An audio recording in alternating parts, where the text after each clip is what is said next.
আজকে আমি is the pole well ফরম্যাটের রুলসটা একবার বাংলাতে বলে দিচ্ছি। এখানে একটা প্রশ্ন দেখতে পাবে, প্রশ্ন আর কিছু মাল্টিপল চয়েস উত্তর থাকবে, এগুলো দেখে আমাদের উত্তর করতে হবে।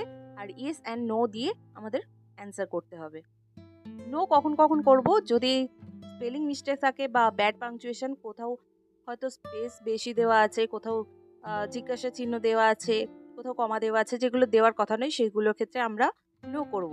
এছাড়াও যদি গ্রামাটিক্যাল কোনো এরর থাকে তাহলে আমরা নো করব, ইজের জায়গায় আর লিখে দিয়েছে, এই ধরনের কিছু থাকলে। কোনো যদি আনরিলেটেড অ্যান্সার হয় তখন আমরা নো করব। ল্যাঙ্গুয়েজ যদি এরর থাকে তখনও নো করব। মিনিং যদি বুঝতে না পারছি তখনও নো করব। পোল কোশ্চেন না হয় যদি কুইজ কোশ্চেন হয় তখন আমরা নো করব। পোল যখন তোমাকে কোনো কিছু জিজ্ঞেস করা হচ্ছে, তোমার ওপিনিয়ন চাওয়া হচ্ছে, তখন সেটা হবে পোল। মাল্টিপল চয়েস অ্যান্সার যদি না থাকে, একটা অ্যান্সার দিয়ে ছেড়ে দিয়েছে, সেক্ষেত্রেও আমরা নো করব। এছাড়াও ডুপ্লিকেট অ্যান্সার হলে